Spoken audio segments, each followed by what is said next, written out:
wherever you may be, if you are interested in the progress of Ghana, I entreat you, stay tuned in, keep watching, and let's think about what is going to bring progress to our country.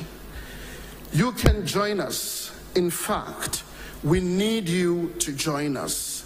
We would have preferred that everybody was in this room here, but you know it's COVID and we had to stick strictly to the protocols, and therefore we are asking you to join this almost as a webinar, almost as something that is happening right in your room and you're part of the conversations.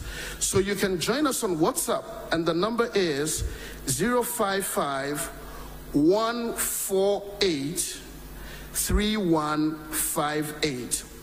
055 148 3158. So having said that, let me cut to chase. What are we going to be involved with for the next 1.5 hours or 2 hours?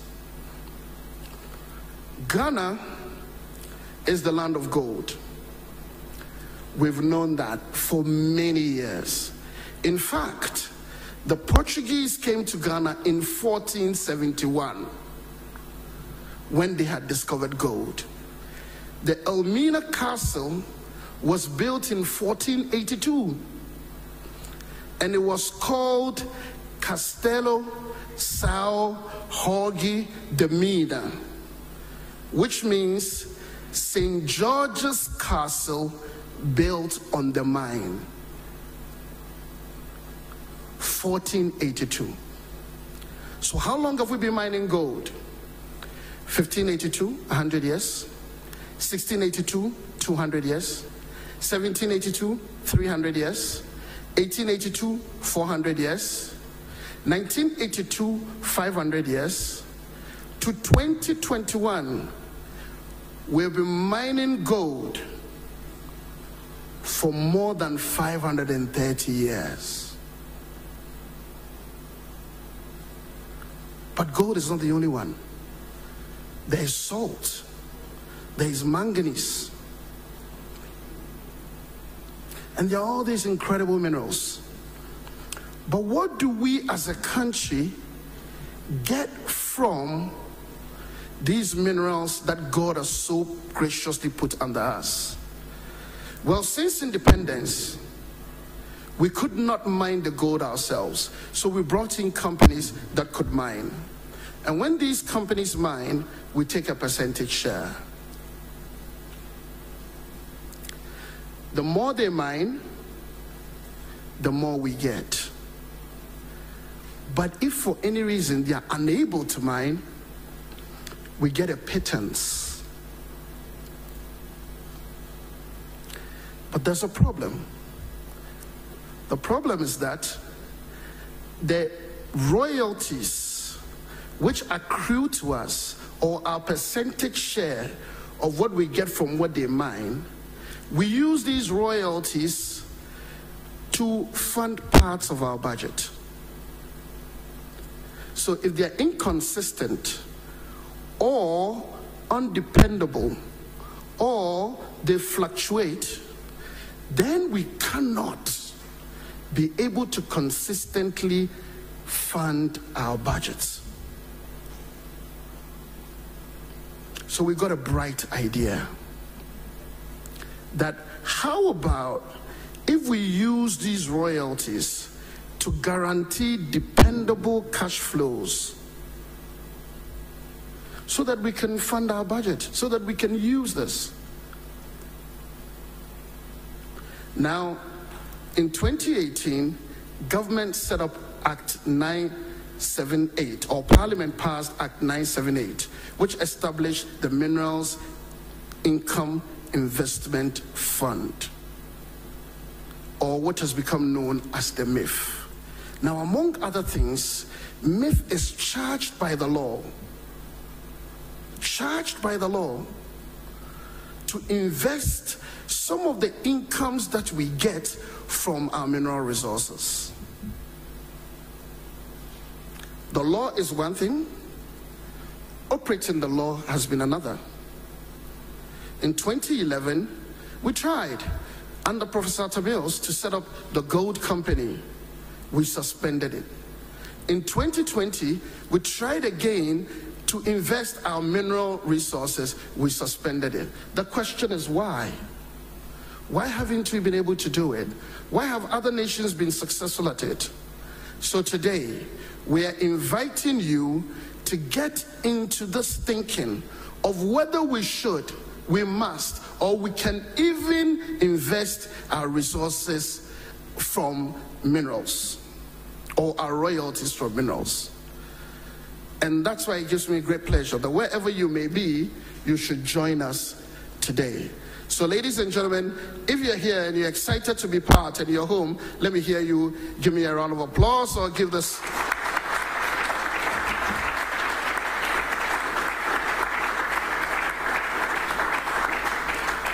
So today's event is wholly owned by the Minerals Income Investment Fund. And it gives me great pleasure to bring to the mic the Chief Executive Officer of the Minerals Investment Fund, Mr. Yauba. After Mr. Yauba speaks, I'll be introducing to you some of the dignitaries we have here in the auditorium. Please, a round of applause for Mr. Yauba as he comes to speak.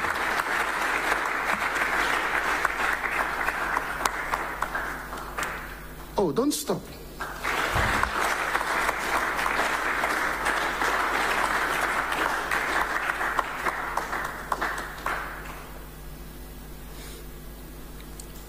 Thank you, Mr. Moderator,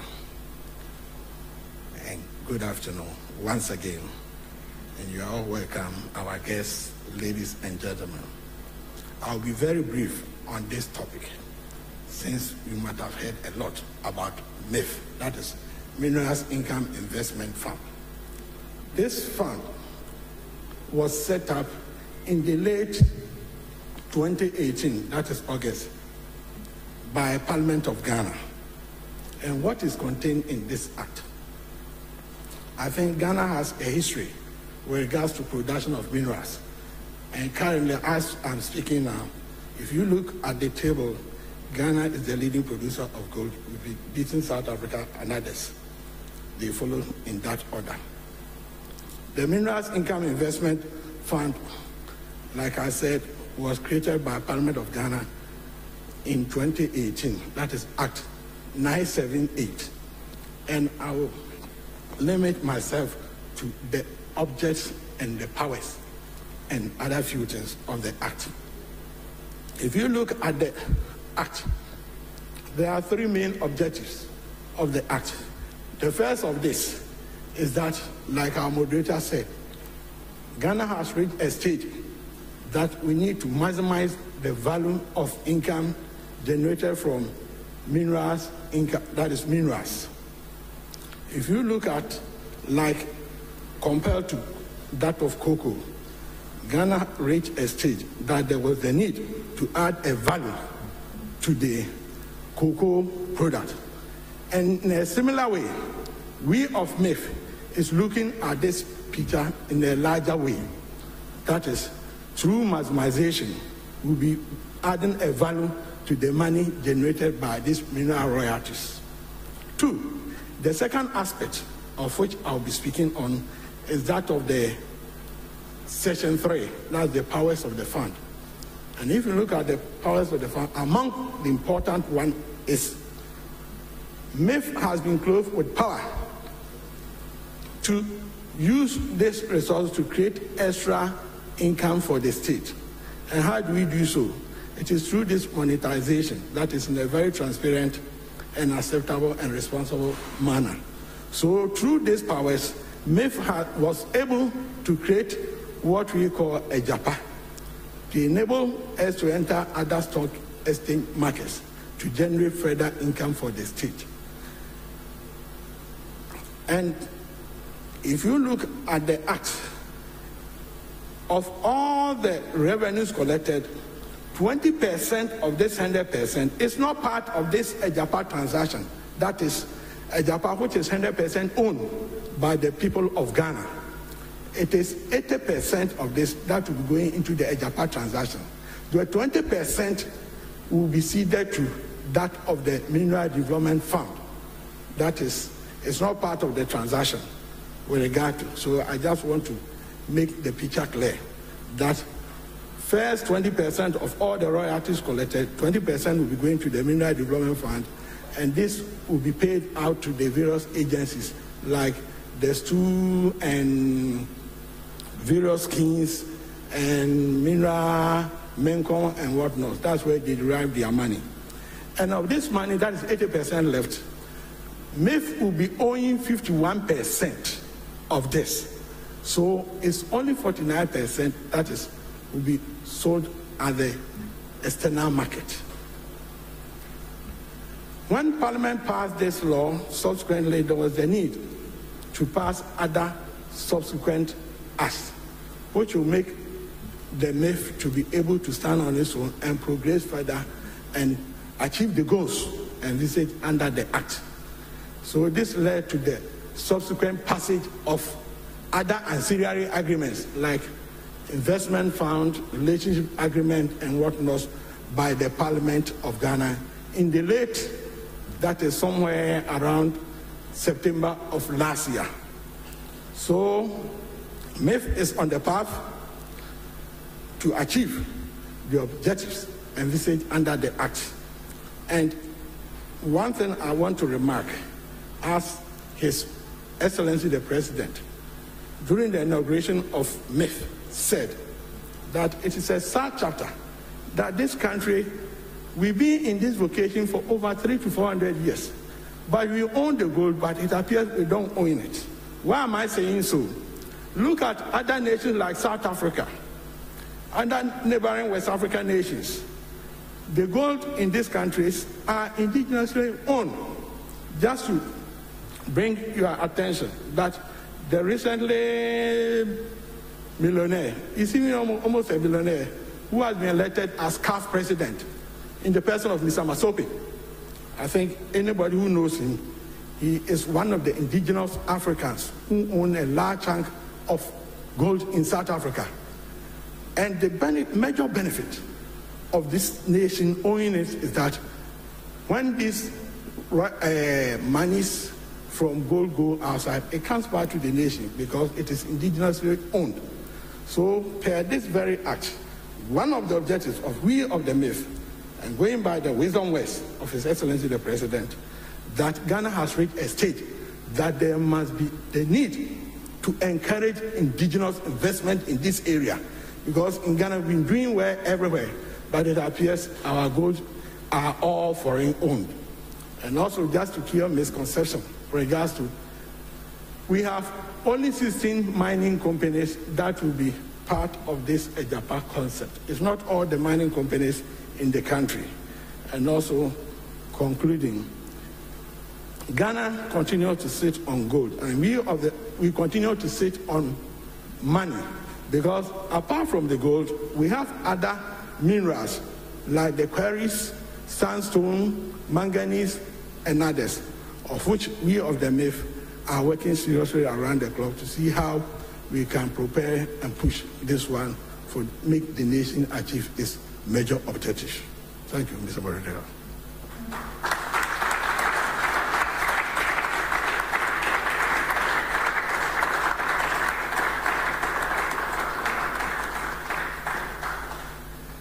Ladies and gentlemen, another round of applause for the Chief Executive. Today's event is about people with the know-how. It's about technocrats.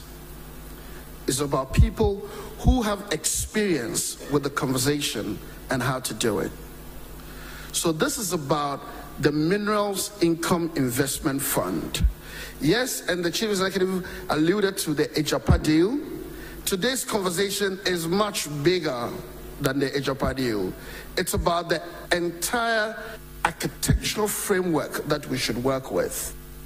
And that's why it gives me great pleasure to bring to the mic our next speaker. But even before I do that, let me introduce some very important people here. I'd like to start off with the Honorable Deputy Minister Designate for Lands and Natural Resources. A thunderous round of applause for the Honorable George Mreku Duka.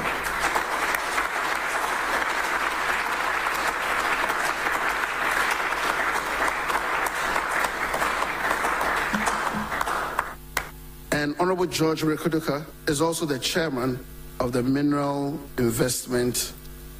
Incomes Investment Fund. So here he wears two hats. And if I was wearing those two hats, I would say another round of applause for me. Thank you very much. Now, as I intimated earlier, this event is live everywhere on planet Earth. It's going through GTV, Joy News, TV3, Net2 TV, City TV, Asasi Radio, MX24, and it's on the Facebook page of the Ministry of Information. I'm sure if you were to look on Facebook as well, there'll be countless bloggers who are also streaming it live. And remember, you can join in the conversation. If you have a pressing view or a question about how we can monetize our incomes from royalties, kindly send it to us via WhatsApp. And this is 055-148-3158. So WhatsApp line is 055-148-3158. So I said those who are owning the conversation today are some stalwarts.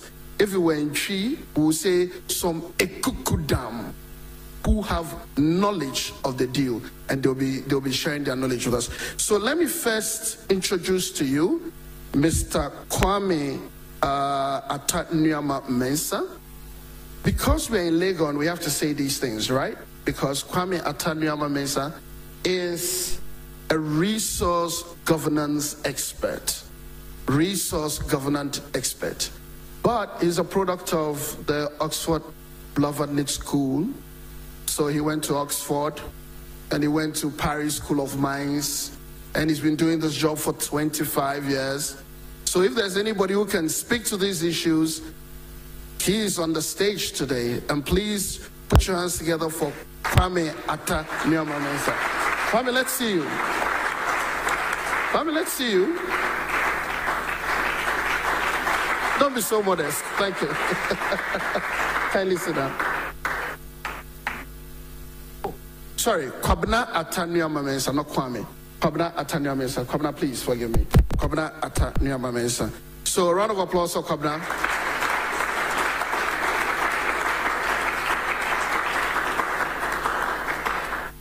Now, joining us by Zoom, because it is possible, and today we live in this incredible technological era, is a man who is really distinguished in his work. His name is Hene Agyapong. Now, Hene wears so many hats. I may bore you if I went through all of it. Safe to say that he was at MIT, he was at Columbia, is a former vice president of GE Capital and Deutsche Bank. He works at it's just too many things. Worked on Wall Street. So Hene is joining us. Hene, you're in New York, I believe. If you can hear us, yeah. Can we hear Hene?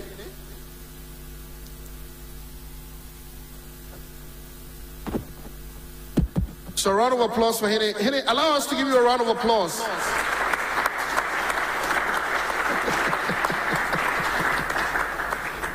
Yeah, and Hene is also at the CDD, incredible guy, and he'll be sharing his view on how we undertake this enormous project for the benefit of Ghana.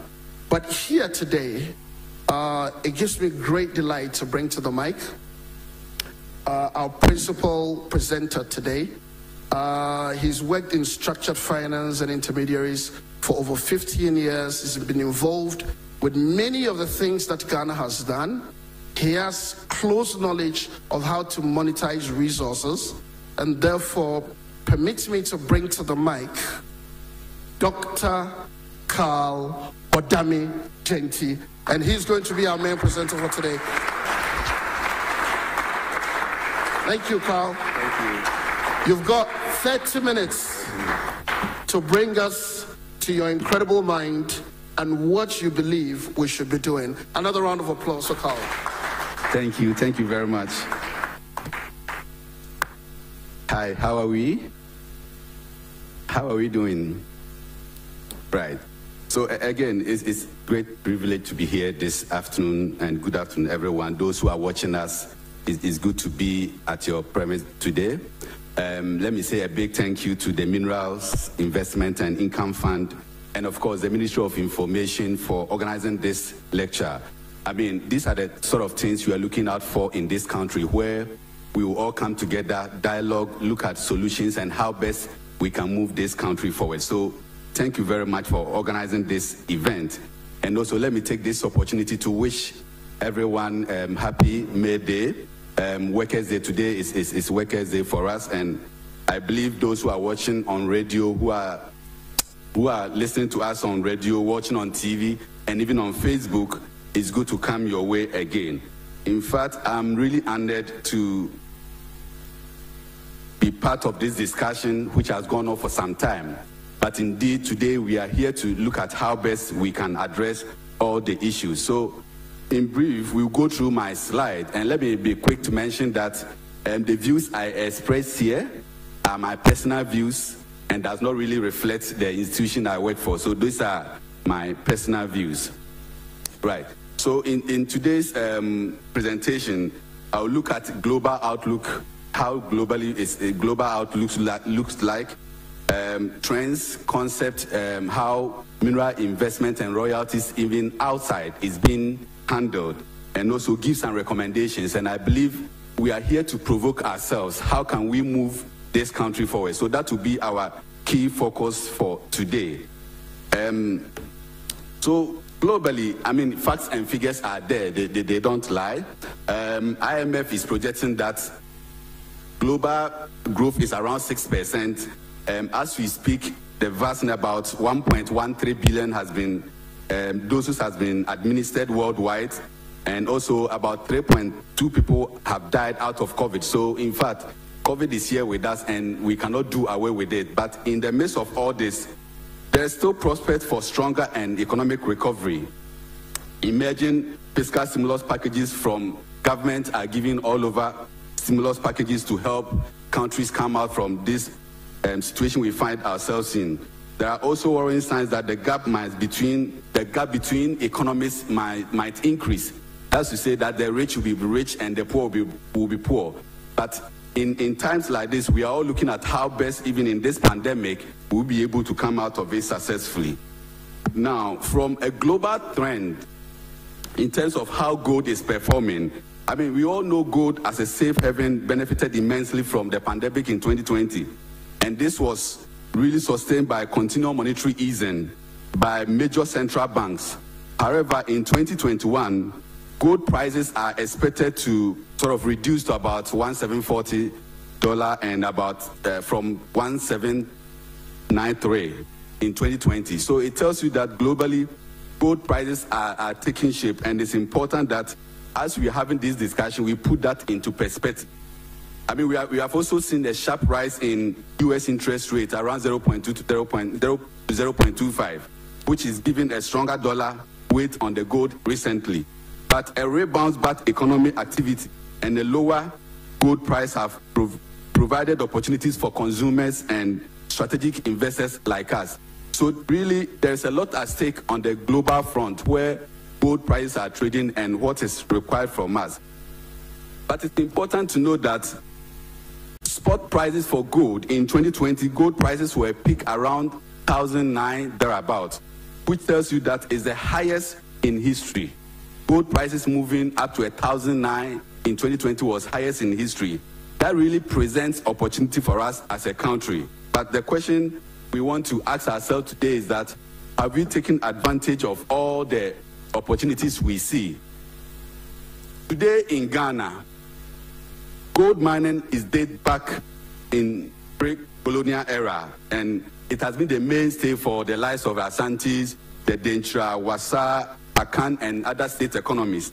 In fact, since gold mining in Ghana has evolved in major industries, contributing about 5.5% of GDP. So we are so much resourced with gold that it's contributing that much to us as a country.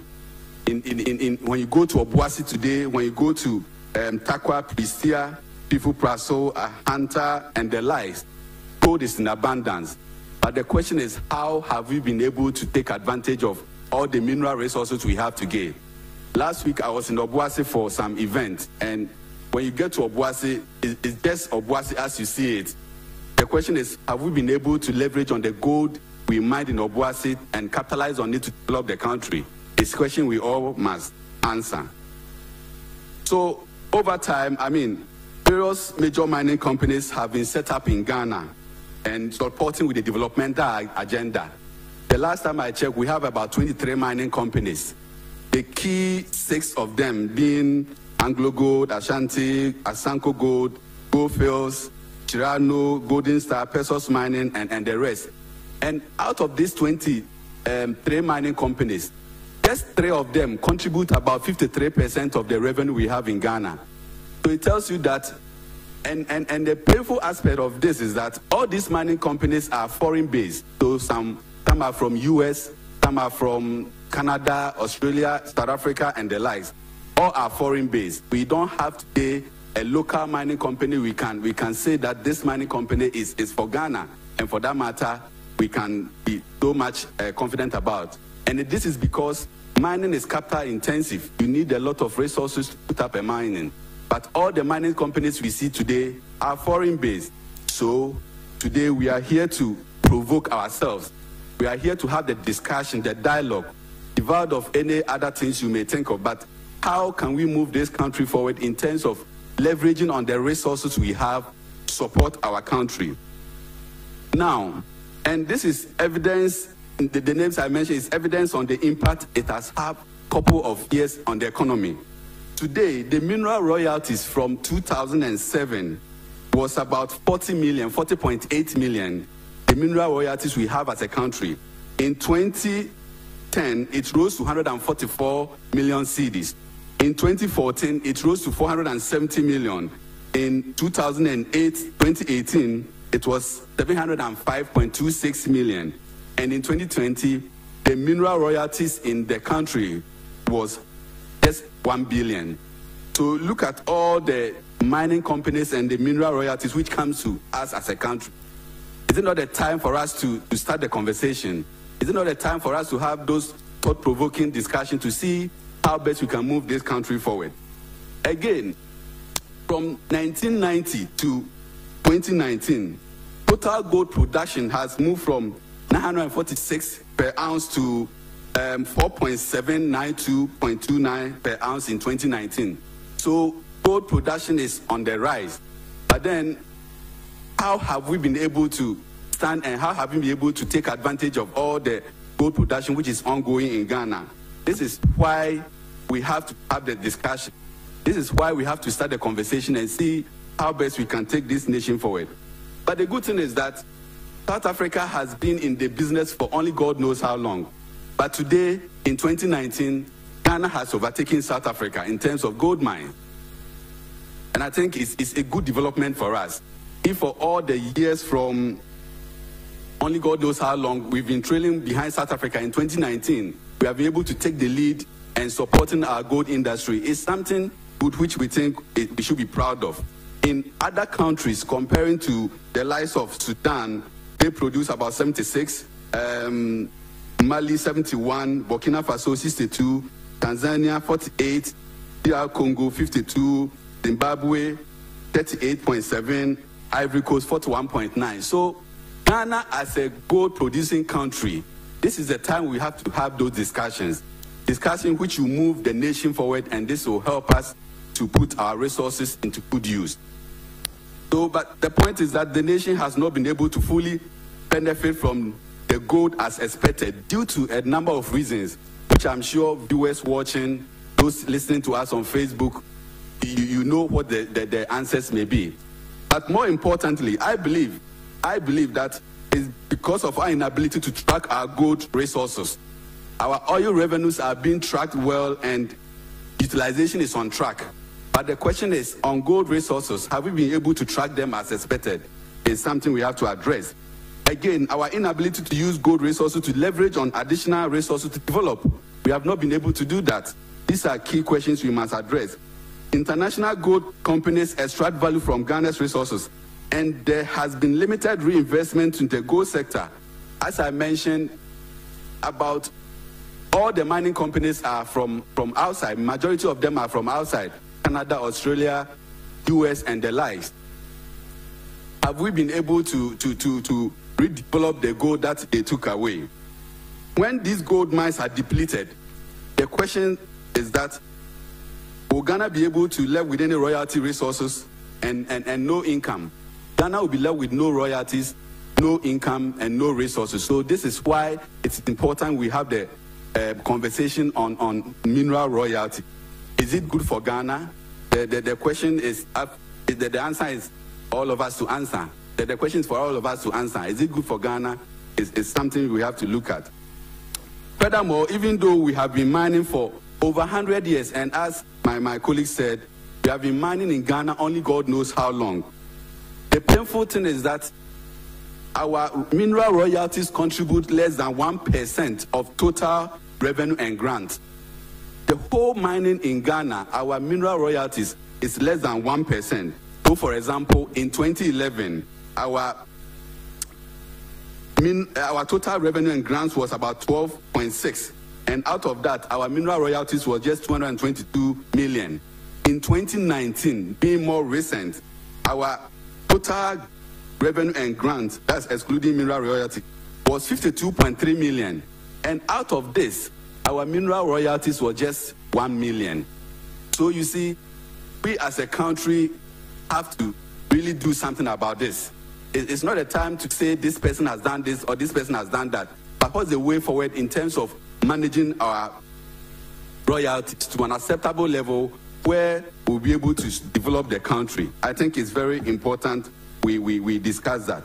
And that brings me to my next topic, which is the concept of monetization, and that is why we are here today. Concept of monetization. I mean, the term monetization may look so big to a lot of people, but in real sense, it's not anything so big.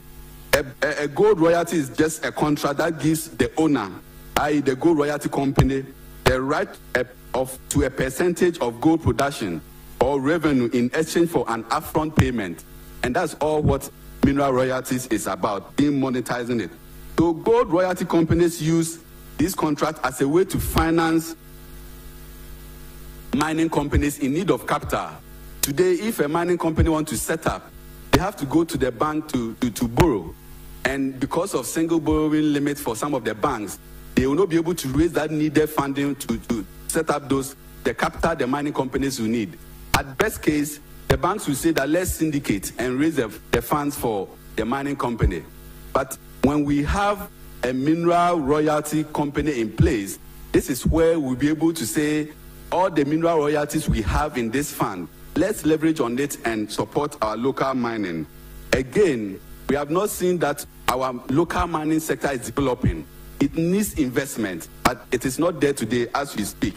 So since royalties typically covers the life of the mine, gold royalties benefit from exploration outside. That may extend the life of the mine, and that increases the amount of revenue we need. So the concept of monetization is really good. I mean, I speak from very objective view. Whether you have a different view, that is fine. But to me, looking at the benefits thereof is what is important to all of us. But there are two types of royalties, where we have the net smelter returns royalty, where in this case, the agreement where the companies agree to pay the royalty owner a percentage of the revenue, less the financing cost. So we can decide to look at the net smelter returns, where we pay a percentage. Or we can also decide that we look at the net profit interest royalty, and with this, the agreement that allows the royalty owner a percentage of the profit from the mines. So after the mines declares profit, an agreement can be struck. Say, this is what belongs to the royalty company.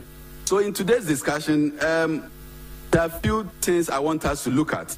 I mean, if we are serious about doing mineral royalties and setting up, these are things we have to consider, and these are areas which is very critical for us to develop.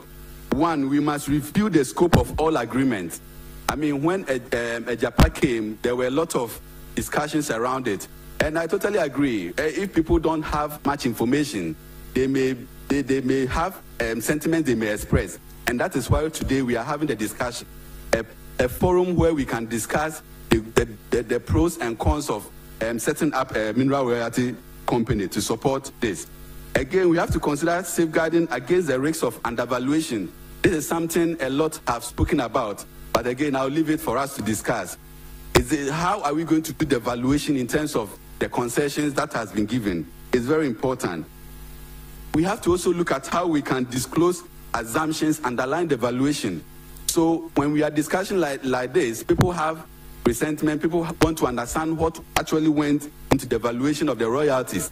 Whether it's small, whether it's big, we have to have those holistic discussions. And of course, whatever monies that will be received, we should ensure it's being put into good use so that it can be tracked at any given level. And that is very important for us to consider if we are trying to monetize our royalty. It's also important that we build consensus. And the consensus is what we are doing today, that, look, we can all discuss what's the good way forward. How can we all come together and ensure that the monies that are going to be raised in this monetization is being put into good use? Importantly, things are changing. The world has changed and has become very sophisticated. So we have to also change the things we do. We have been mining in Ghana for more than 100 years. More than 100 years. But what do we have to prove? We can't continue to do the same things over and over and expect a different results. We have to challenge ourselves and do something new. So monetizing a portion of our future gold royalties prudently reduces Ghana's heavy budgetary risks. And Kojo mentioned that earlier. It will help all of us. We have to do a lot of transactions to ensure we support our budget. But if we have these royalties in place with allocation or a portion into this fund, it will help all of us. Again, to sum up, the key recommendations I'm giving out is that a lot is at stake for this country in our gold royalties management, and we need to discuss to find the best fit solution for it. There is also the need to address the misconceptions around mineral royalties. A lot of people don't understand it. And that is why today we are all here to brainstorm, why we are all here to discuss how best we can let everybody understand what is this whole concept about mineral royalty. There is also a need to have broader stakeholder engagement. Sometimes it's good today we are having this forum where we can share ideas, where we can all come together and say that this is good for Ghana. And even to the communities. Today you go to a lot of gold mining communities and there's nothing to write home about. They have nothing to prove for. And it's very painful when you see how gold has been mined in several communities for hundreds of years and they don't have anything to prove for. So today, we are here to challenge ourselves. We are here to discuss how best we can leverage on the mines we have, on the gold we have, and make good use of it. Thank you very much, and God bless us all.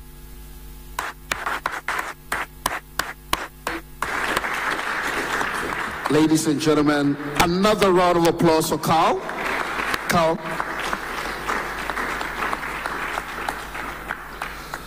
So that was quite exhaustive there, that we've been mining for so long.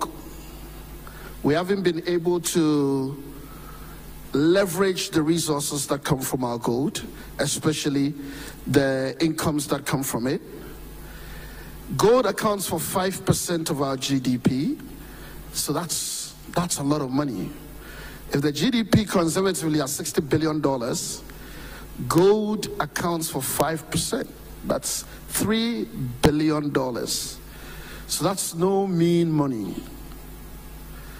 And that's why today it's important that we have a conversation around this. But joining us on Zoom is Hene Akufo-Addo and then Kwabena is also here with us. Hene, you may have to unmute your mic because the first time we did not hear you. So can you hear us now, Hene?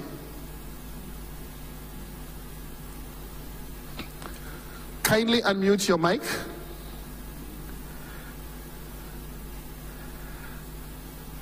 We cannot hear a word.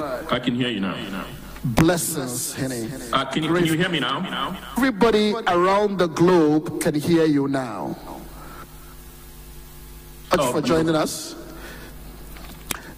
So what are your thoughts after listening to Carl's presentation? What are the things that occupy the first frames of your mind?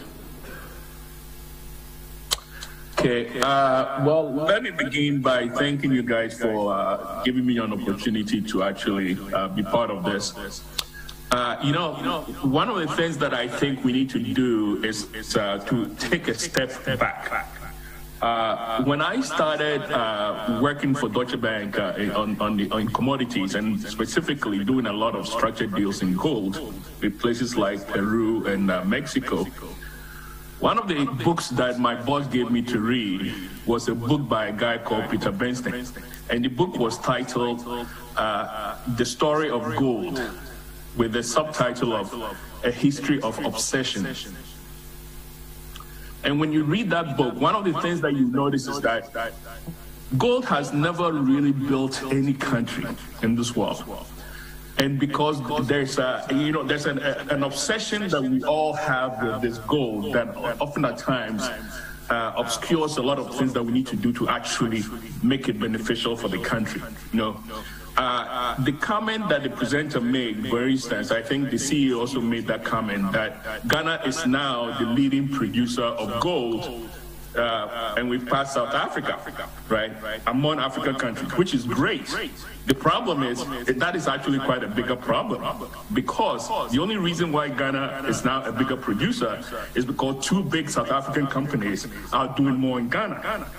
So if you actually take the value that we get per ton of gold as a country, it's actually way down. So all we're doing is we're digging up the gold for others to then basically create value along the whole value chain, all the way to the jewelry and the central bank, bullion, and all that stuff. So we really should try not to be, we sort of have to step away from the obsession and really understand that when it comes to it, we have almost about 1,000 metric tons of gold in the ground. There are almost eight countries that have more than we do. So 50 years from now, those 8 countries include the US, Australia, Canada. And those guys are also the best folks that have organized the biggest companies that are working in our own country. So it's almost as if somebody has left their larger resources to come to your country to take your stuff. So 50 years from now, my biggest concern is if we do not take care, we actually may not have the opportunity to even make money from gold, because others would have monetized it and they would have had still a lot of resources left back in their country to actually put to use however they want. So I think exactly, Hede. Isn't that why we need to make a stronger and a bolder case for us to monetize? I actually think the research suggests that there's more than 1,000 metric tons we have in the ground, but be that as it may, other countries have more than us. Shouldn't that be the reason we are more intent and deliberate about using what we get now to further create wealth, so that by the time the resource is exhausted, we would have built off that? Exactly. And you know, the way I will actually like to illustrate it to the public is this. Just imagine we are a family and we've been given a house by our parents, right? We will rent the house out. And whoever rents the house out would say, okay, I will pay you 1,000 cedis every year for the next 30 years. Well, you can sit and collect 1,000 cedis every year for the next 30 years. And guess what? When Airbnb comes to the town and other people build homes, people will stop renting your home. So the best thing to do is you can actually go to a bank and say, hey, you know what? I have 30 years of 1,000 cedis coming in. Can I get some more money and actually build better homes as we go along and actually be able to expand the money? Because if you sit and just collect, as we're doing right now, you'll be given whatever you have. And the worst part of it is this. 10 years from now, 1987, gold price was $300 and it shot up by the end of 1990 to about $700. And we all thought, oh, let's make money. About another 10 years later, it was back down to 250. And a lot of gold companies went bankrupt. About 50 gold companies got reduced to about 12. And our own Ashanti was like number 12, worth about $430 million. So 50 years from now, you know, with the whole world changing, you know, we cannot just sit and collect. If we sit and collect, you know, in Ghana right now, there is no gold industry in terms of even the jewelry shops, right? The local companies are not well resourced. You know, so all these local companies, if I've gone and seen some of them, they're using medieval methods to actually do, even though we've licensed them. And they have no other capital. Goldfields last year did a royalty deal off of its revenue coming out of Ghana and to supplement its investment in Peru. And so we have to think seriously about doing something. You know, but we just can't be rent collectors. If you're a rent collector, someday your house is going to fall. Yeah, exactly. And you know, what baffles me, and I want you to hold your thoughts and I'll come to you in a bit. What baffles me is why have we been sitting and collecting all this while when there are these incredible ideas globally that people have been leveraging and making so much money? Why have we been rent collectors all this while? And I want you to marinate on that thought for a while. Because I'll come back to you. I've got resource governance expert Kwabena Ataniama Mensah here with me. Kwabena, so you heard what Carl said, that the time has come for us to do this. And Kwabena alludes to the fact that we can't forever be rent collectors. The question is, why have we been stuck in this rut for so long? And your general thoughts also on Carl's presentation. Okay, good morning everybody, or good afternoon, and happy May Day to all of you out there. Kindly speak up for us a little bit. Yes, thank you. Good morning, good afternoon to all. Yeah, so Carl's presentation basically summarized, you know, why we have to do monetization. He and you before him stated the case that it's 500 years or more that we've had gold on our shores, that people have mined gold from our shores, but we have nothing to show for it. This has happened basically because, one, due to an asymmetry of knowledge, that is knowledge between the host country and the investors that come in, we end up making not so good deals. So we always start off at a disadvantage, even from the agreement stage. Secondly, we need to make sure that this gold that we're getting out and is being mined out has linkages to the rest of the economy. Because he mentioned that there's a value chain along that is being developed in South Africa. I'll give you one example. If you go to Botswana, they are a diamond producing country like ours, with just under 5 million people. Sierra Leone, our next door neighbor, has basically the same geology and kind of amount of gold that Botswana has. But what is what Botswana did? They struck a deal with the BS that only 50% value of the diamonds will go to them, and the rest of it will stay in country. And then they went further and insisted that the diamond is polished, value addition is made to the diamonds in Gaborone, in Botswana. And it has turned their economy around. They were the fastest growing African economy for a long time. This is what we haven't done. How do we get there? How do we monetize our gold such that we can also build a capacity in the local industry, build Ghanaian champions that can add value to our gold in country, and therefore build value? But are they two separate and distinct ideas? Is monetizing gold not different from building a value chain, or you see an intrinsic connection? Here it is. Monetizing gold gives you the upfront value, the upfront cash, the upfront funding that we can use to set up what will be required to have the value chain develop effectively and efficiently in Ghana. It's one sure way of getting the funding that we need to build capacity, to build the local content, to build local industry that will add value, apart from what the royalties will fetch us.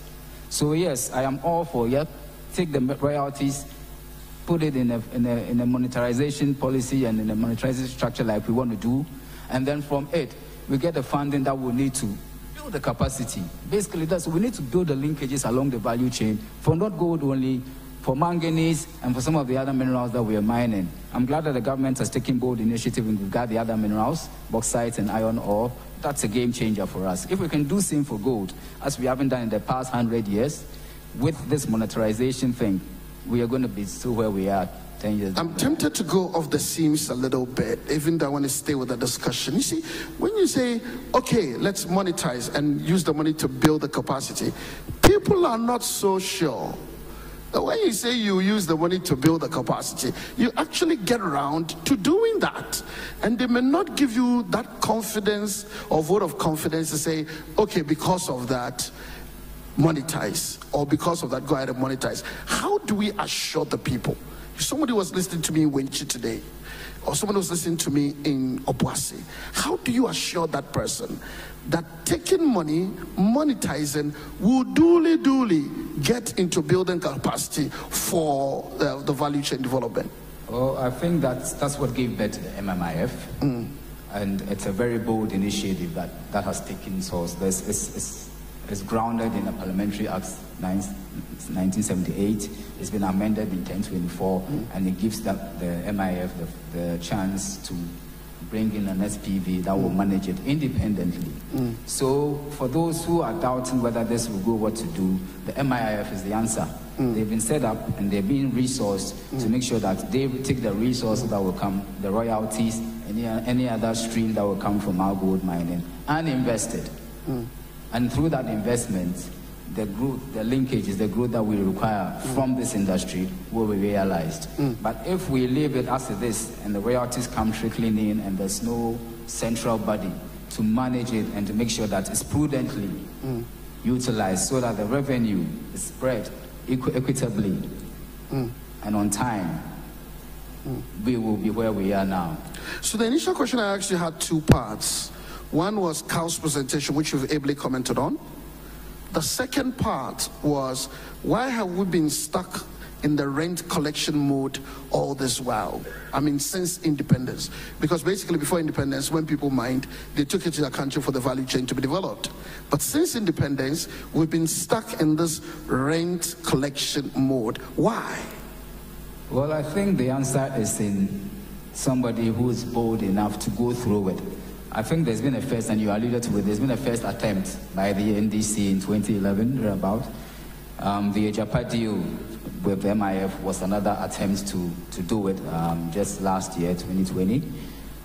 We have, in a learning curve kind of way, learned what we can do and what we can do with this. It is now the time, and I'm glad we're having this conversation, that it's a Ghana thing. This thing gives Ghana the leverage. It gives Ghana the possibility, the potential to develop an all-rounded gold industry that will give more to us. We have to look at how, if and how this is going to be done going forward. And I'm glad that we're having this conversation about this. There's got to be the need to move beyond the law that we've passed, the opposition and the uncertainties around certain part of it. I think a lot of that is being answered now. we have to move forward. You know.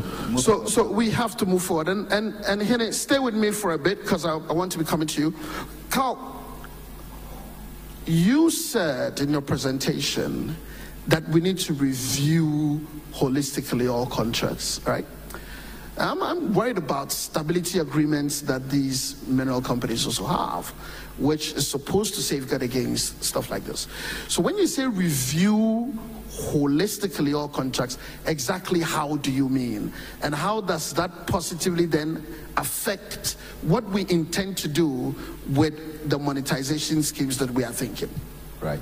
I mean, let me say that globally, this mineral royalties is valued about 72 billion. Countries like Norway, Canada are already doing it. So it's not something new.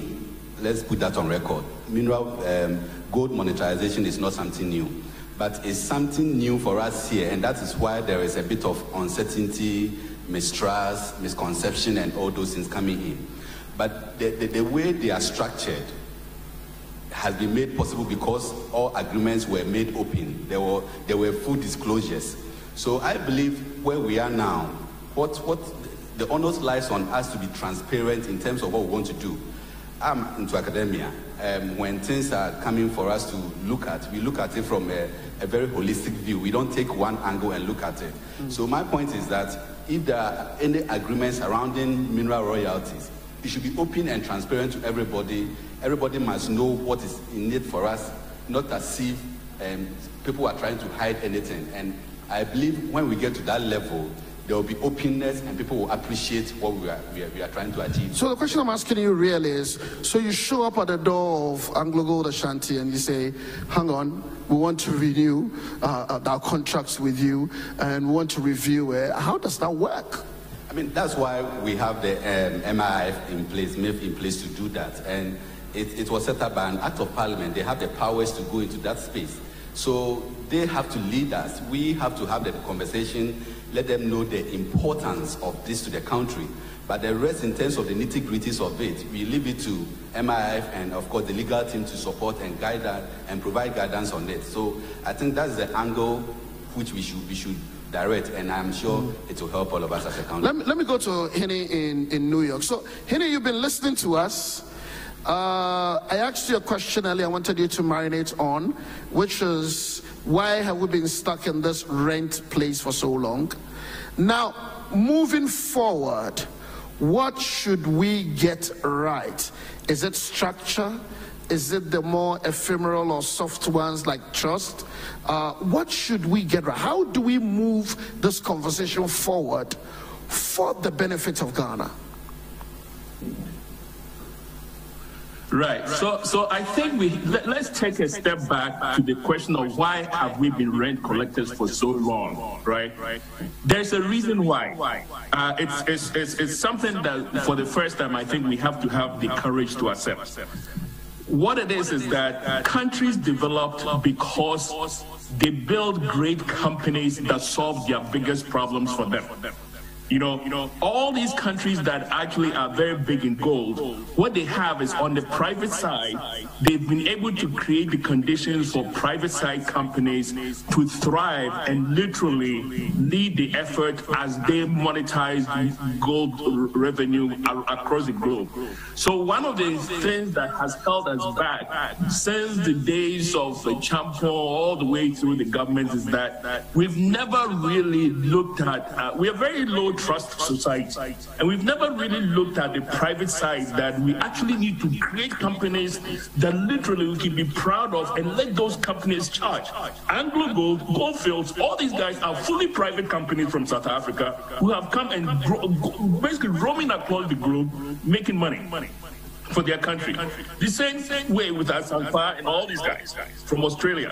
So what it is that we have to get into our heads that, listen, there's a way you play the game, and you have to have strong chess pieces on the board, which is your own companies. And that is the first thing that we have to start changing, that framework, that it cannot be. Government cannot compete against private, well-endowed companies in gold. we have to step back and say we don't want to be rent collectors. We want to actually create pieces where we feel comfortable, trust, and we put there. The example that I'll give you is actually the financial sector.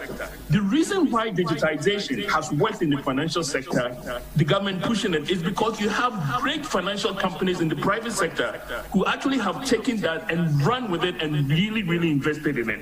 So we have to get to a point where the structure of our gold industry is such that we can create 3 or 5 companies that we can literally resource very well. They will create employment and lead the charge and really give us the pieces on the chess table to actually play.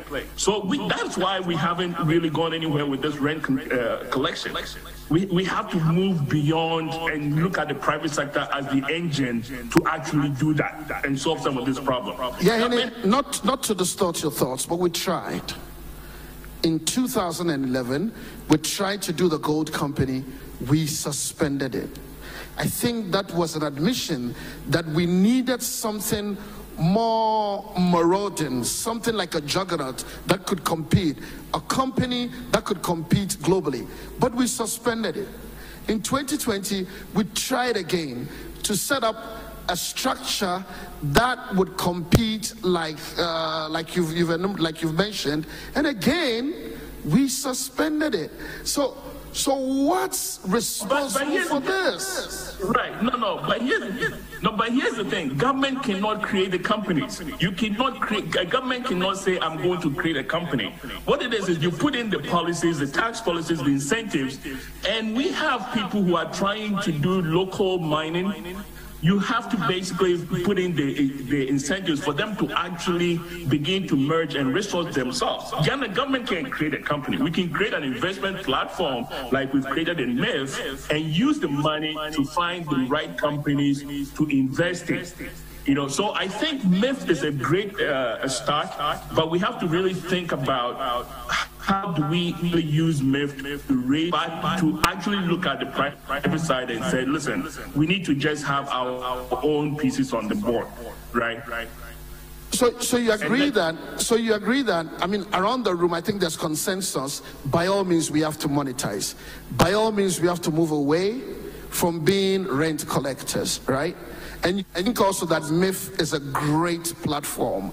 But you think going forward, something like Agyapong, which was a special purpose vehicle, private, owned by MIF, is that not the way to go? Is that not the way to at least get the might of government capital behind? Okay, yeah, so let me that's actually a good point. So I did a structure for Peru, right, when I was at Deutsche Bank. The difference between what we're doing now in Agyapong and what I did in Peru, which I think is the opportunity we have to take in Ghana right now. What we have to take a look at that there are several opportunities within Agyapong. For example, we have a very low trust society, as I said.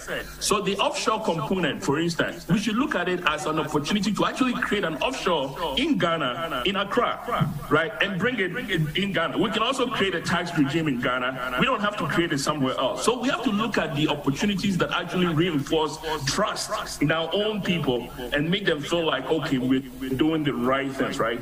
And then look at the possibility. We don't have to do it all in terms of a securitization. You can do that. There's a whole bunch of structures.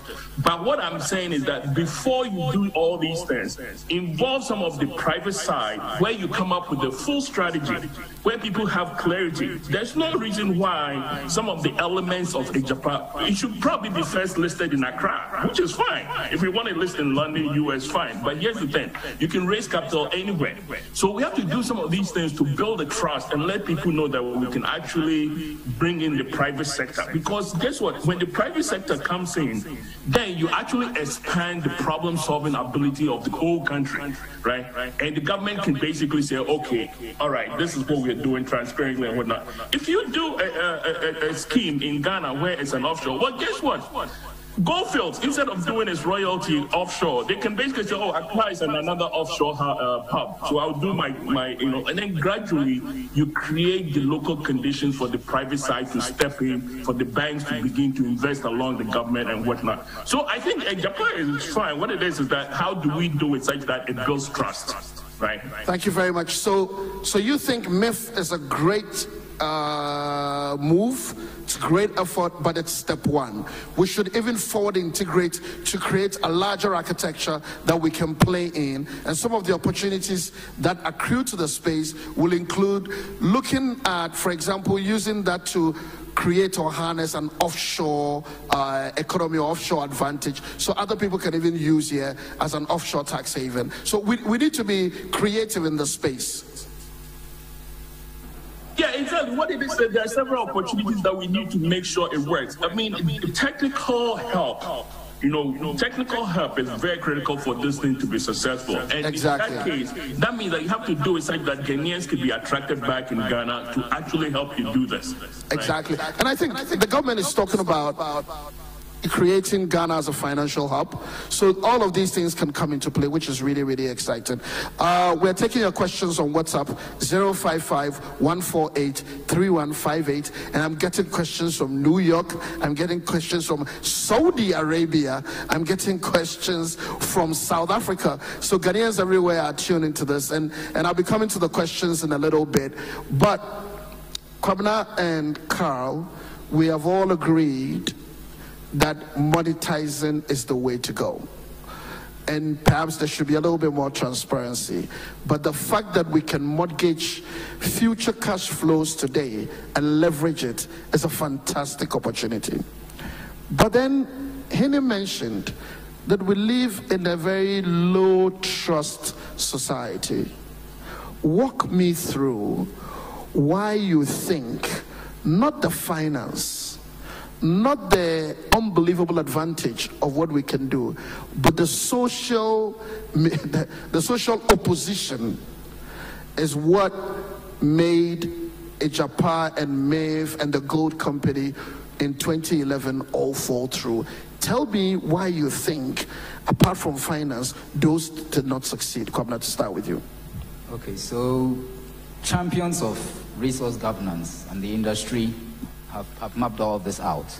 You need an informed citizenry. You need strong institutions. And then you need a good resource governance. A three-pole thing that will make your mineral sector grow. So let's work with that. Informed citizenry. An informed citizenry is what we're missing now. If we can bring that third equation into this, then we have the three poles that will make this thing work. So over time, we have not had an informed citizenry? There's been a start. I mean, I must say that there's been a start. And you must agree that 2020 might not have worked because there was a perception that people had not been brought on board. That's what we have to do now. We need to bring people on board, make sure that everybody along the value chain understands that this is something that's going to be good for Ghana. It's the only way we can go. We can't go this way. We've done this for 100 years, 500 years now. It hasn't worked. So yes, let's inform them. Let's bring everybody along. Let the structures be in place. Institutions have been set up. MIF and the Mineral Development Fund are ready to take this thing on board. So you think we have stronger institutions now? Stronger institutions now. We've met that part of it. Okay. I think we need to do the informing. What about resource governance, the people in the CSOs? These incredible minds who, when they disagree with you, will move heaven and earth to make sure that it doesn't work. I mean, we have to agree at the margins, right? Yeah. And we've always not been able to do that. So walk me through why or how perhaps now we can bring the CSOs along or the people in resource governance along. How should we do it? I think it's a communication thing. We need to communicate what we want to do. They have charters that they are governed by. We need to take at these charters and see where we fit in. They need to understand that if this is the charters they are working with and we are meeting them, we've got to come together and make this thing work. They have charters that they are governed by. We should look at we should step back and look at those who have special interest, because some of them do. And we have those who would want to just understand where we are at, want to make sure that there's equilibrium, in both along all stakeholders, and we carry them with us. Carl, you said transparency and more stakeholder consultation and stakeholder building. Do you think we are at a point now where we can guarantee that transparency and then also that stakeholder building? Where do you think we are at in ticking those boxes? Well, I believe so, and that's why we're having these conversations today. I may be wrong. Probably in the initial transaction deals. I'm not sure there were bigger stakeholder forums like this where it was discussed. I may be wrong, I don't have all the answers. But I believe now we are all coming to the table, look at the mistakes we made, and we are trying to correct them. What went wrong is what we are trying to resolve now. So going forward, I'm of the view that, look, if we are happy to have those conversations, telling the people what it is, providing clarity, it will help to take away all the ambiguity surrounding all this transaction. But today, if that's not happening, you bring a deal on the table, somebody will say, no, I'm not aware of this. One party will say, I'm not aware of this. So this is a time for us that all the mistakes we made, we want to correct them and move forward in that regard. So that's my personal view in terms of how we can take it forward. Another issue which really plagued us in the past, how do we track the money? And I want you to share your view on that. So tracking the money is an issue. How do we ensure that the people living in Ofuasia Erebi or living in Akomadan or living in Takrade know that these monies are being tracked and in their interest? Because a lot of opposition that came against something like Agyapong, we keep going back to that because that's a more recent one, was how do we track the money? How do we evaluate it? What's the valuation like? How do we track the money? Well, are you not shortchanging us? Are you not going to mortgage something so big for so small? It's a question around value and the money. How do we address that? I think that this is where you need the technocrats to come in, the expertise to come in. I mean, like I mentioned earlier, this has been done elsewhere, and for that matter, it's possible we can do it here. In terms of how it was done, they went through the chain, they ensured that all the validations, valuations were done, all the models were run to ensure that nobody is shortchanged. Today, per the last Agyapong, we heard it was valued around 1 billion, where a lot of concerns were raised that, look, this is more than 1 billion, this is about a 3 or 4 billion. So again, in terms of the valuation, you need the expertise to come on board, and that will only help us to get it right. If we don't get it right and we assume that we have it all, and for that matter, we'll go ahead and do what it takes, people will not agree, and I'm sure these are some of the issues why some of the things are failing in the system. Yeah. Okay, Hene in New York, thank you for staying with us. So Hene, you brought up this question or this concern about low trust, and we see it every day expressed. I wonder if you've thought about it for long, or if you thought about it to the point of actually proffering solutions, because ultimately the people who represent us in Parliament or on the Minerals Income Investment Fund are people who have responsibility to the people of Ghana, right? So my question will be, how do we ring fence these trust issues and actually make it positive so that people will know that these agents are acting in our interest and avoid the classical agency problem? Right. So one of the things that I think we all have to recognize is that, where we are as a country, the way I would do it is actually, if you compare our country to a parking lot. I mean, if you go to any parking lot in Accra, you will see that there's a bit of chaotic social organization going on. So we're all trying to figure it out, right? So I think the first thing that we do, which I think one of the folks there actually said of the CSO, he said they have to understand. I think we have to take a step back. Nobody has to understand anything, right? What it is that we who are actually doing this thing, or we want to lead, need to step back and craft a plan. Because once you put a plan and you put the elements of what is it that you're going to do openly there, then the discussion centers around that, right? In the last round that we did, I think what happened is that a lot of stuff were put there hoping that people will have to understand. But that is not how you sort of convince people. What it is that we literally have to come up with a plan for the whole minerals industry, where we are going, the roles, what are some of the objectives, all that stuff, and probably do like maybe a 5 and a 7 year outlook plan, and list clearly the risks Because the guys that you're competing with, the countries that are here with their companies investing and digging up your gold, they have done the plans already. I worked with Peru. When I left Peru and their structures that we did for them, they actually passed a law where every year the minerals plan for the whole sector gets updated yearly with budget lines and what towns and whatnot, who's getting how much of that budget and all that stuff. So without the plan like that, then the social disorganization will take over, and then we'll all be talkatives. We'll talk and talk and talk and talk and talk. Even simple things like valuation. But I have been in investment banking for almost 20 years. Valuation, they're not dumb. The people on Wall Street and people who are around who sell stock, they're not dumb people. They've done this forever. So we sit here and we complain and whatnot. That's because we are not putting stuff on paper for ourselves. Henny, and I don't know whether I'm disagreeing with you. I don't think I am. But if I gave a company to 5 investment analysts, they will give me a different valuation. Each the evaluation may be similar, but they'll be different. In some cases, they'll be wide off the mark, right? So I wonder if... No, but here's the thing, they'll be off the mark because of their assumptions around risk. Exactly. Not the assumptions around the model. Everybody knows the model. We were fighting over models. But it's the risk that we need to be concerned about. The question is, your money is coming in the future. In future, gold may be selling for 600 instead of 2,000. Exactly. The question is, how strongly do you believe that you will be able to collect 2,000 in future when 50 years come now? Yeah. And I'm saying that, well, guess what? You will not collect 2,000 because there is somebody else with more gold than you.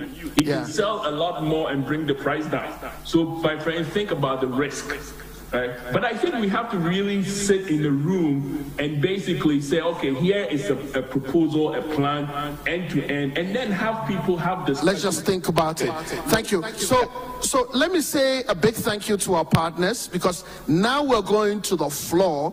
And when I say the floor, I mean the entire country. If there are questions in the auditorium, I will take it.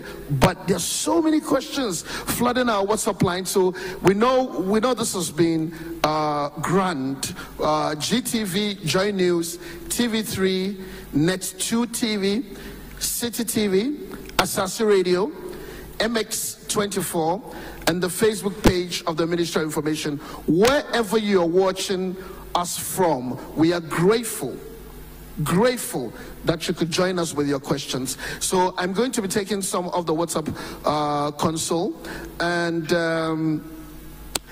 so somebody is asking, and Carl, I think Carl and Kwame, you may have a go at this.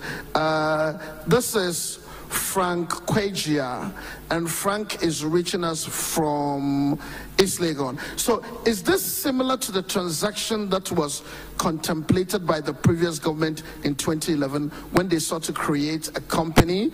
Would that be equal to what Agyapong was doing? Can you clear it up, or it was for political purposes, Carl? So the politics is never quite far away. So hold on to that. Let me take another question.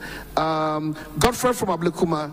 Well, you have all spoken nicely, but the veracity in the case here is that our local mining needs more investment in order to improve our minerals royalties. And so so yes, I mean, Carl, the first is, was this just for political purposes? Is the equalization for politics? And then secondly, I think maybe, Kwame, you would take this. It says we need more mining, we need more investments in mining to be able to take it. So Carl, take it away. I'm not a politician, so I wanted to stay away from anything politics. But see, in the 2011 case, as we discussed offline before coming here, those laws were not there. And for that matter, in terms of the act which was recently passed was not there at that time. So in terms of its implementation, I believe there were shortfalls in the process. And that's the basis for which we have learned our lessons, thinking we could bounce back in 2018 to make it more formidable. That said, I believe it couldn't work out because of reasons best known, which, like I mentioned, staying off politics in this discussion, but looking at it objectively, if we're able to put in place the right structures, if we failed the first attempt in 2011, there's always opportunity to go into 2018, 2021 to restart or renegotiate and discuss again. So for me, I want to believe that it's about the structures which were not there, the laws backing it, and for that reason, it didn't work out. Yeah. So you reckon that now we can take off? Now we can take off. Okay, significant investments in mining. I mean, you work there. Yeah. What does that look like? Well, I think I need to let the audience know that for every 1,000 exploration projects, only about one of them becomes a real mine. Wow. So it should dawn on us that, yes, we need to do a lot more. I mean, we have aging assets in Ghana, our gold mines. Is this a global stat or is it's a global stat? That for every 1,000 exploratory mines, only one? Maximum two becomes 0.0001%. Absolutely. And the case for Africa is even worse because only 16% of exploration spend came into Ghana, into Africa. And I think even Burkina Faso was ahead of Ghana in what came in. So we need that funding. We need the extra funding from somewhere that will look again at some of our marginal deposits that we've had that are still sitting there. And that is where, again, this innovative way of raising funds would help a lot. So that we can, and I think there's a spread that, there's a bit that goes to the Geological Survey, there's a bit that goes to MAINCOM, so that these agents can be resourced to do some of this, background exploration that are required to grow our assets. Otherwise, everything is not sustainable. So let me ask you, so just explore a little bit, 1 minute. When you say significant investments in mining, where do they go to? What aspects of mining are we talking about? Well, if the first aspect for a good resource governance is to make sure that you have and know what deposits you have. That's the first part of it. Once you know what deposits you have, the value, you can put a value to it and negotiate better. So if you have to invest along the entire value chain if you want to get it right. You cannot do it only at the upstream level and expect that you get it good downstream. You cannot do it only at downstream level and expect that you get upstream. It has to be along the entire value chain. And the more of these deposits that you find, the more that you're likely to get the revenue stream that will grow the Agyapong and other royalty, projects. So we need to get it right, not only in upstream, but downstream and then at the mine. Yeah, Carl, you have a view? I just wanted to sort of link how this structure is to other previous transactions that has happened in Ghana here. So when the government wanted to increase education intake and what have you, it set up Get Fund, went to Parliament to get approval for 1.5 billion on a Ghana Education Trust Fund, where 2.5 levy was allocated to raise some money up front. Again, when we're going through the energy sector crisis, ESLA came in to support. So this structure, SPV, is not also new to us here. We have case studies we've done before. Get Fund is on the market to raise bonds to support educational infrastructure. ESLA has been performing very well through an SPV. So for me, once we have the structure right and we're able to ensure controls, documentation, and everything is intact, I believe we can go ahead and provide funding. Now, for these mining companies in Ghana, we are sourcing for upfront cash to support them. We don't have those monies today, and for that reason, we are talking of mineral royalties company to support them. So for me, once we get the structure right, once we get all the nitty-gritties right, we should be able to proceed on this. Yeah. Thank you. So, Hene, I want to give you the next two questions, and I think they're similar. They're quite long. I think they're from engineers who are in gold, so they need to demonstrate knowledge. So they are quite long, but I'll read them out to you. Good afternoon. I'm Frank Techi, a minerals engineering student at the University of Mines and Technology. Now, Frank says our presenter should be clear with his figures, whether it's US dollars or Ghana cedis.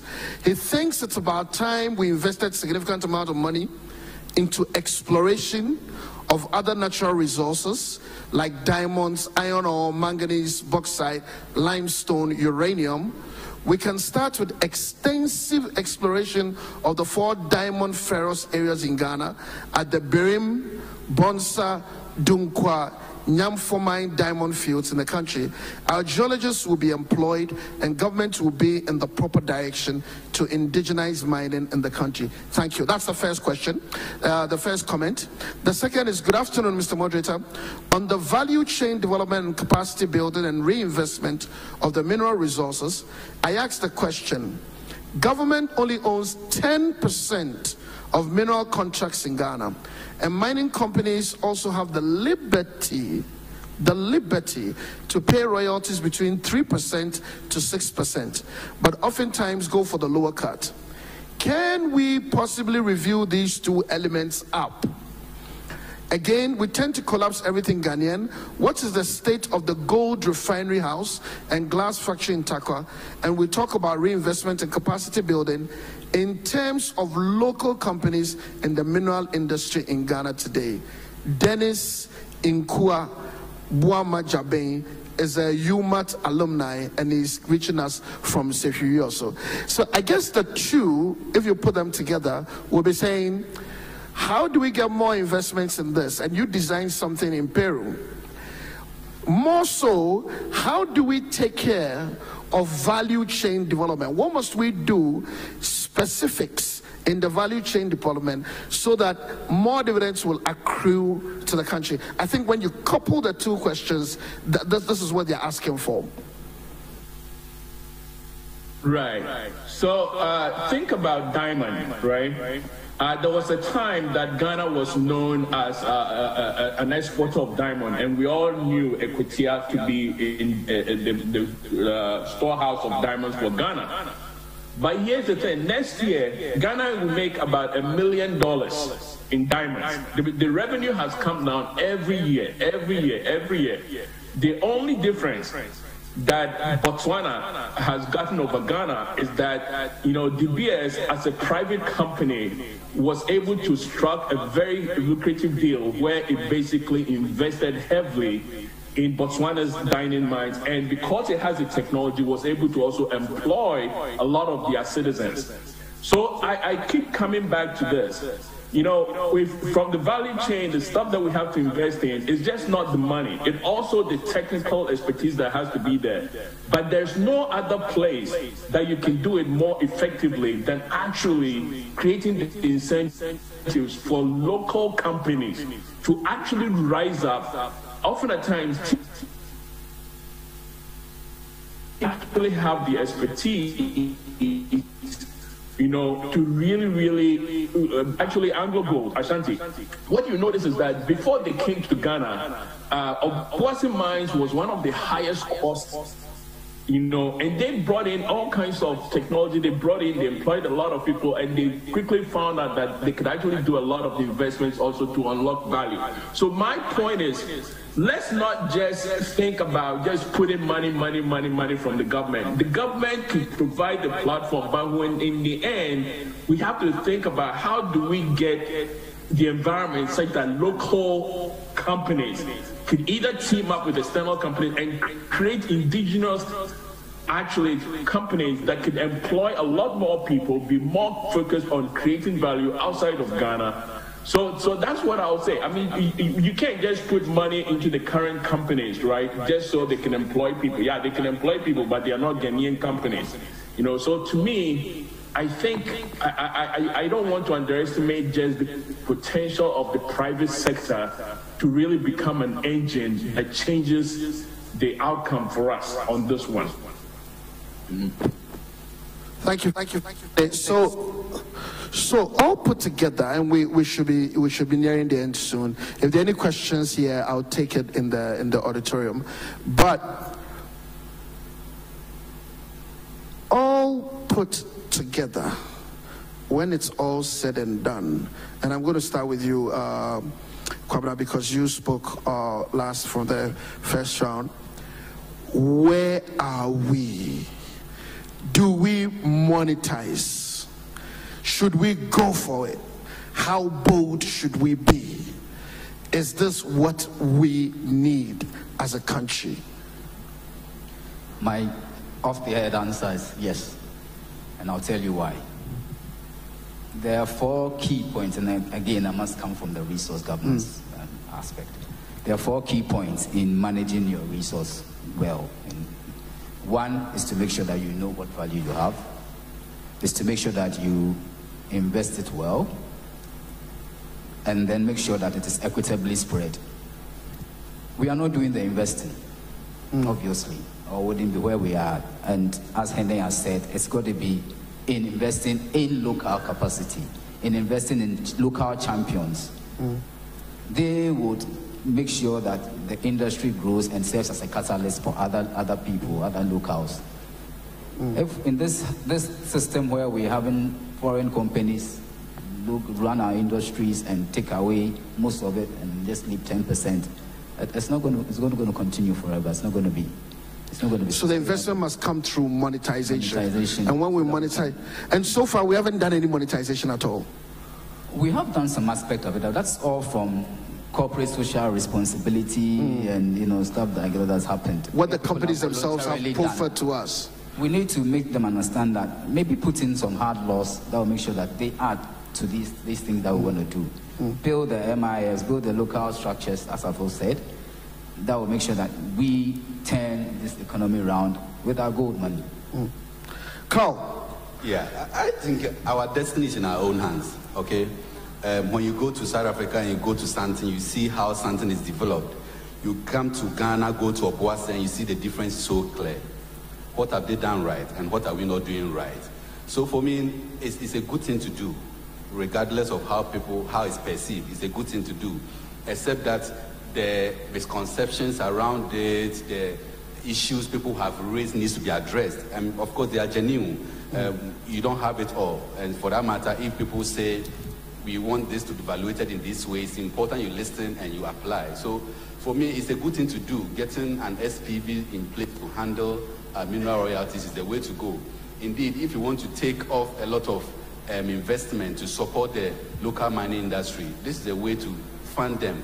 As I indicated in my presentation, our mineral royalty is just less than 1%, 1 million. So it tells you that a lot is at stake. We have not taken advantage and the benefit thereof.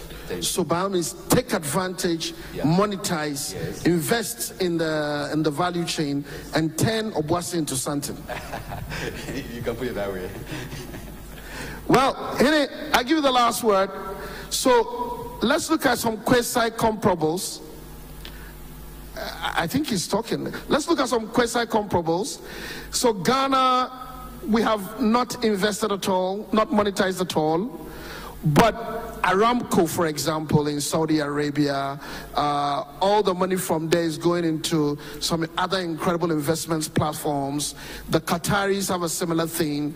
The one everybody points to with a lot of excitement is the sovereign fund of Norway.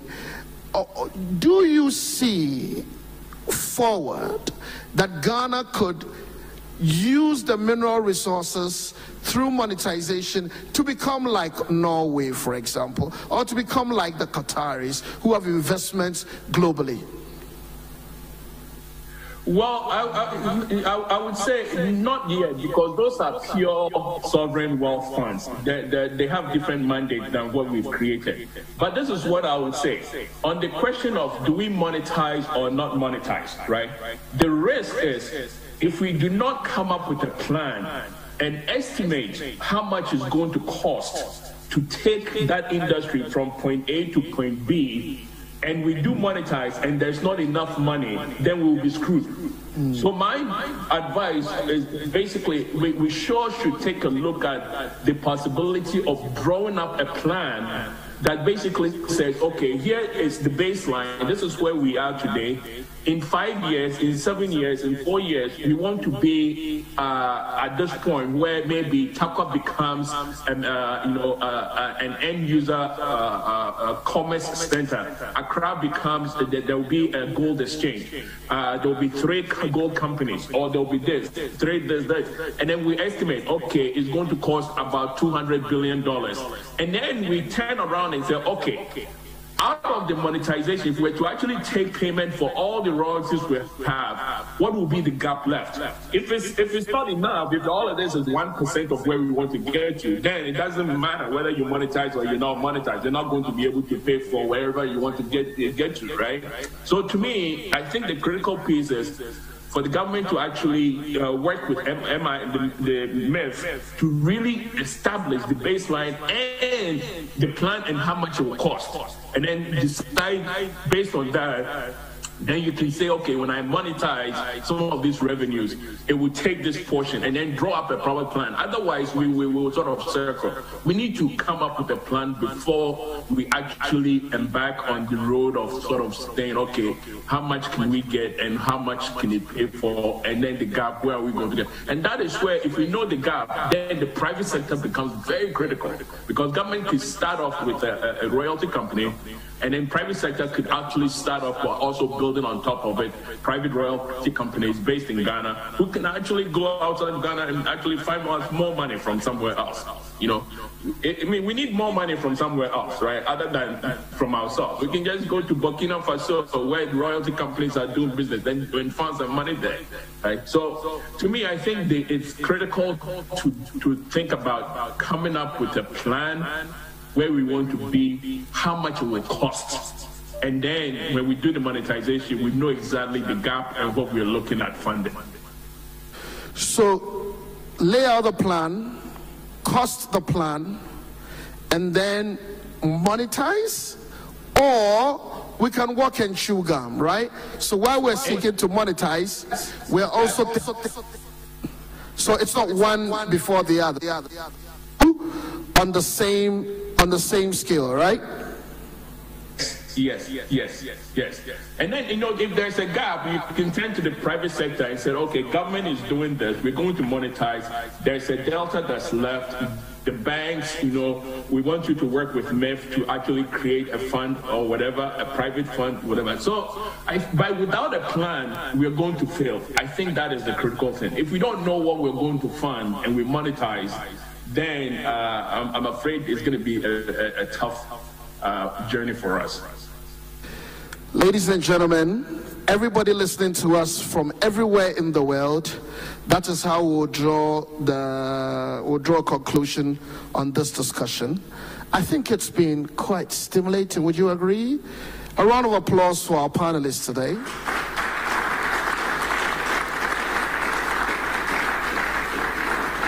Hene Akufo-Addo join us from New York. Hene, thank you very much.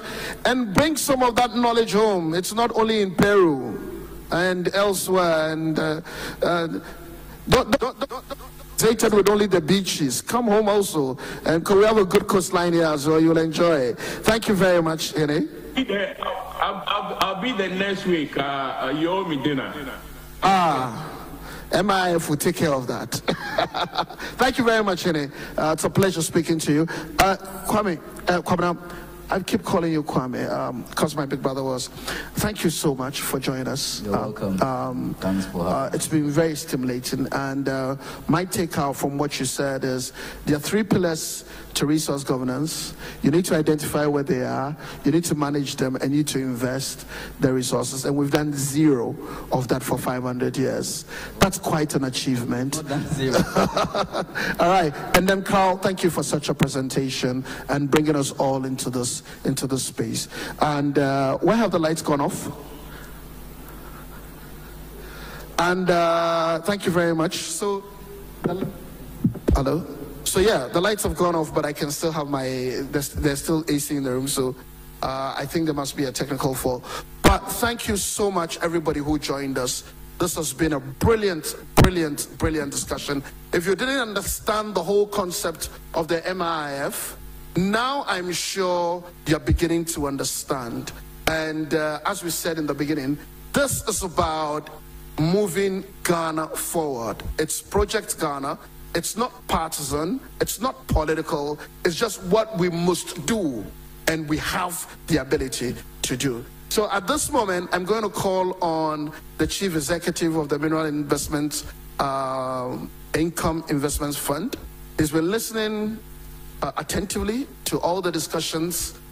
We've pushed the issues in different areas, and I'd like to have his closing comments and perhaps to thank all of us for being part of this discussion, despite it being a holiday. So please, a round of applause for Mr. Ba as he approaches the podium, the lectern, to be able to give us final comments, and then we'll go off. Please don't stop. Don't stop. It's a long way to the lectern. Thank you, sir.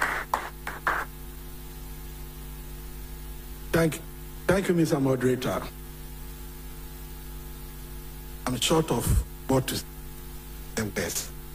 And I believe we have now provoked the general discussion nationwide.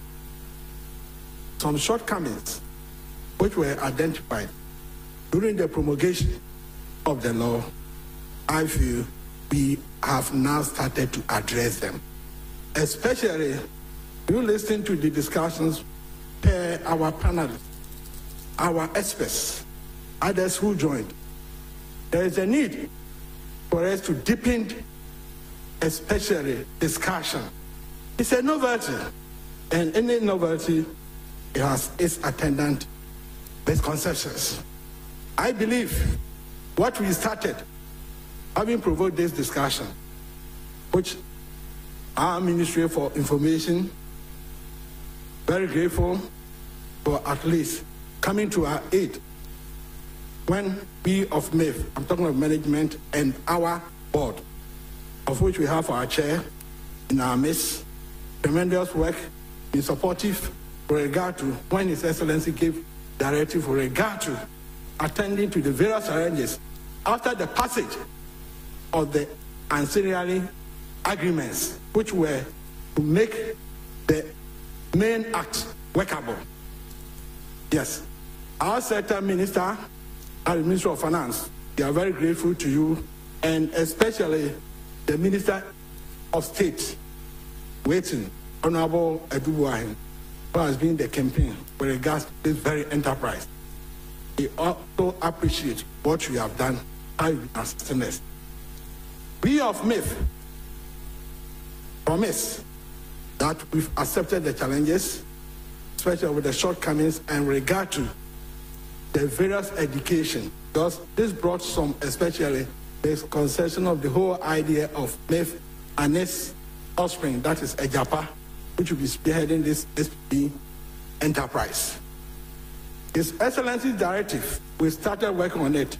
That is we of MIF, our board, and that of our legal experts from the sector ministry, Ministry of Finance, and the AG, headed by His Honorable Minister, Honorable Odame, to be in touch with us, and the coming weeks we see us working assiduously to achieve this noble goal of which Ghana is looking out for. We also promise that there will be many of these series of such fora of which we are going to engage, especially our brothers and sisters who have been in the extractive industry, who are very knowledgeable and could assist. On this note, Mr. Moderator, once again, on behalf of the MIF team, of our board, the sector ministry, and that of the Ministry of Information, we are very grateful and thank all our experts, both outside, those who have been privileged to have graced the occasion with us to address this national concern. We are working per the directive of the President, and we'll be having many such fora to our brothers and sisters from the Inky fraternity. I'm talking of our journalists, both the print and the media. We are very grateful to appreciate. We are looking up to working with you, take numerous challenges. It's Ghana press. We all need to assist, help on this road. Thank you.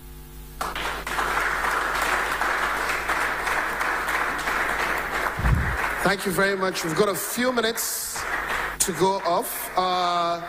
Let me express my sincere gratitude one more time to our partners who carry this live. Ghana Television, Joy News, TV3, Net2 TV, City TV, Asasi Radio, MX24, and the Facebook page of the Ministry of Information.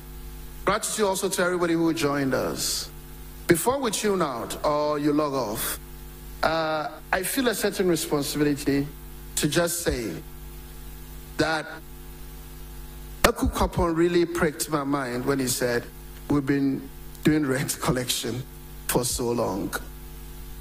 The time has come to move away from rent collection in this our mining space. All our panelists concluded that the time is now to take the bold decisions to rethink how we monetize our incomes from the mine. Papon says, let's have a grand plan, a plan that works everybody into the space. Carl says, let's go for it, let's build consensus, let's change what we have to change. And then Kabna says, well, we've done so well, but we've invested zero almost in trying to build the value chains that matter. If we did this, we can truly, truly turn Obuasi into Santum. And that's what I'm going away with. We prayed offset the first time, and so I'm sure we can pray again offset the next time. We're grateful to everybody who joined us. Now the television stations and the radio stations and the Facebook Live can go off. We are really grateful. Let's give everybody who joined us a round of applause. And thank you. This is the time to tune off. Has everybody gone off? Has everybody gone off? Everybody gone off? Okay. Now I want you to give yourselves in here a big round of applause. A massive round of applause. This should not go anywhere. I beg you, cut it. Everybody here gets some small refreshment and gets excited. It's been a long, long, long day. Thank you so